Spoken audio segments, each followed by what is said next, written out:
여러분 안녕하세요. 제가 오랜만에 유튜브를 또 올리게 됐네요. 제가 마지막에 올린 게 3월 28일이었더라고요. 요즘 좀 바빴습니다. 바쁘다 보니까 저는 저기 업무 시간 동안에는 주가를 잘 확인을 못하고 이제 업무 끝나고 이제 집에 오는 퇴근길에 확인을 많이 하는데요. 보면은 최근에 이제 조정을 좀 많이 받았다가 다시 살짝 반등한 모습, 이런 모습을 보여주고 있습니다. 뭐 제 개인적으로는 뭐 매번 말씀드렸지만 한 21선이 깨지면은 팔 것 같다라는 생각을 하고 있어요. 오늘도 금요일 4월 9일 금요일이니까 SCFI 지수가 나오죠. 보니까 SCFI 지수가 뭐 대다수 사람들이 다 이렇게 밑으로 간다고 예상했는데 지금 전주보다 살짝 올라가고 있습니다, 지금. 이거 뭐 HMM 입장에서는 아주 좋은 뉴스죠. 그래서 오늘 퇴근하고 와서 밥 먹고 이제 증권사 애널리스트 리포트가 뭐 나온 게 있나 봤더니 4월 8일 어제 리포트가 하나 나왔어요. 근데 이거는 뭐 25,800원 목표 주가를 제시하는데 기존에 22,000원에서 상향시킨 겁니다. 이 증권사 의견은 잘 좀 들어보시면 좋을 것 같아요. 나중에 업사이드도 있다라는 말을 하고 있거든요. 그래서 물동량이 이제 5.7% 올해 증가한다, 전년 대비. 근데 이 배들의 증가는 4%밖에 안 되니까 그 수요를 이 배의 공급이 못 따라가는 거죠. 그래서 좋다는 겁니다.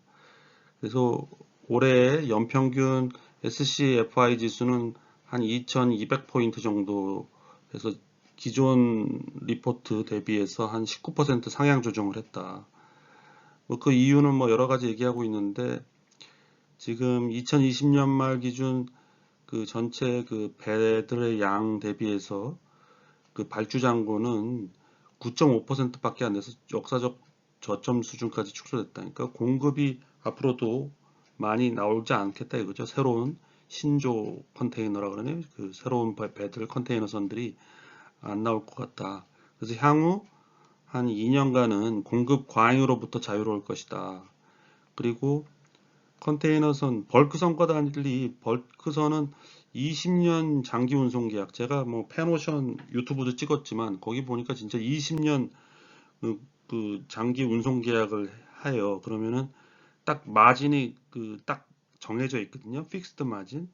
그런데 컨테이너선은 1년짜리 계약이 이제 제일 긴 거다라는 말입니다. 그러니까 매년 운임을 변동하기 때문에 운임 상승 구간에서는 컨테이너선이 훨씬 유리하다. 벌크선보다. 이런 얘기를 하네요.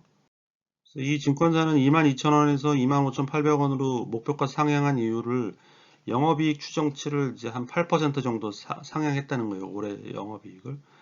그리고 글로벌 이제 비슷한 기업들 피어라고 그러죠. 그 평균 그 퍼를 9.2배거든요. 평균이. 그래서 그걸 적용했다. 그런데 이제 여기서부터 좀 중요한 얘기 같아요. 이게 당사 밸류에이션은 그 전환사채 전환을 다 했다고 보는 완전히 희석 기준이다.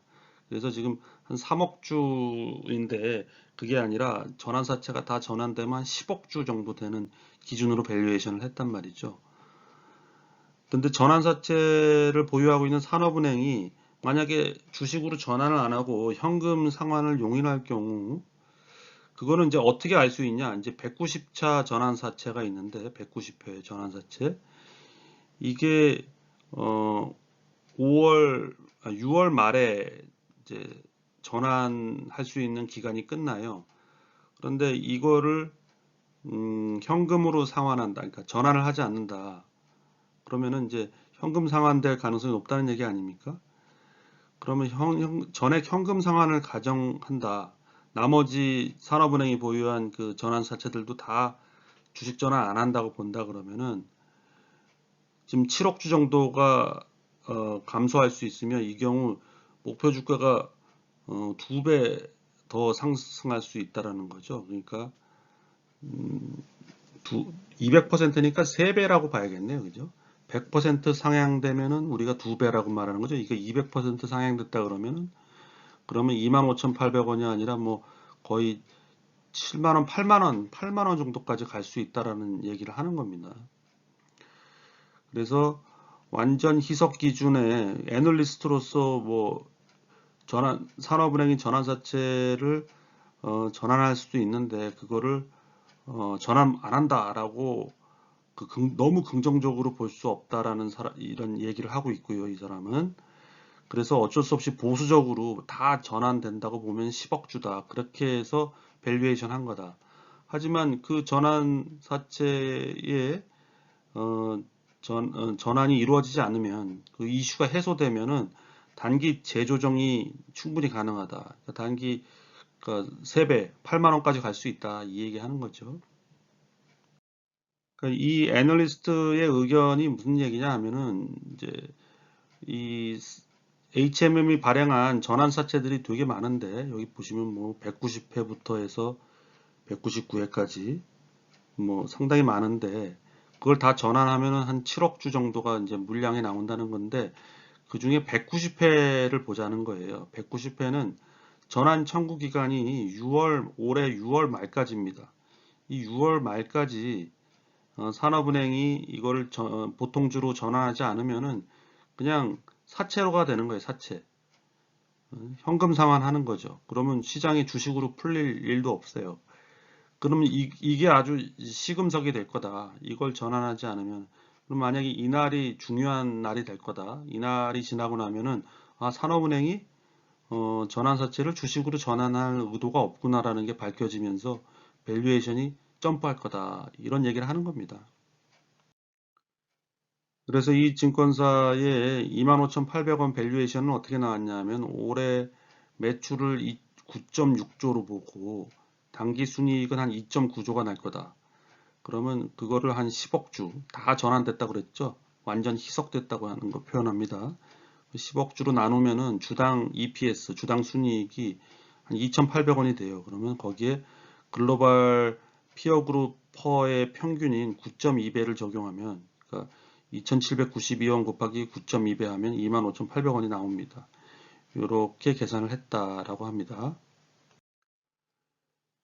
그 2021년 글로벌 피어그룹 평균 펄을 적용했다 그러는데 그게 평균이 9.2배라고 했는데 요건 좀 이해가 안 가요. 이 애널리스트가 좀 깔끔하게 설명을 하지 않습니다. 여기 보면은 APM 머스크죠. 머스크는 8.3배고 코스코는 6.7, 하팍로이드는 10.5, 에버그린은 4.2, 양밍 3.2, 미쓰이는 뭐 5.9, NYK는 5.4, 4.6. 그러니까 이걸 다 평균 내면은 9.2는 안 나올 것 같은데 왜 9.2라고 얘기하는지는 안 나왔어요. 아무리 봐도 9.2가 나오려고 그러면 머스크랑 하팍로이드의 평균을 내면 한 9.2가 나올 것 같네요. 그래서 제가 몇 번 앞선 유튜브에서도 말씀드렸지만 애널리스트들이 뭐 바쁜 건 알겠고 여러 기업 커버리지 하는 것도 알겠는데 여러 기업을 커버한다고 해도 약간 좀 세심한 부분까지 했으면 좋겠어요. 그 평균이 9.2다고 했는데 뭐 평균 앞서 보시면 아시겠지만 그렇게 나오진 않잖아요. 아마 그럼 좀 상세하게 뭐 머스크와 하팍로이드의 평균만 적용했다 이런 말을 써줬으면 더 좋았을 것 같긴 하네요. 마지막으로 투자자별 이제 매매 동향을 보면은 그 2월 여기 보면은 2월 말까지는 요 하단을 보면은 이게 연기금이 되게 많이 사고 기관들이 되게 많이 이제 순매수를 했는데 3월 들어서부터는 이 기관들이 많이 파네요. 그리고 이제 4월까지 쭉 계속 팔고 있습니다. 외국인은 뭐 샀다 팔았다 뭐 이런 어떠한 뭐 패턴을 보이지 않고 있고 뭐 개인도 마찬가지입니다. 그래서 아무튼 기관이 조금 특히 연기금이 팔고 있다라는 게 조금 안 좋은 것 같습니다. 예, 오늘도 유익하게 보셨기를 바라고요. 예, 좋은 주말 보내시기 바랍니다. 감사합니다.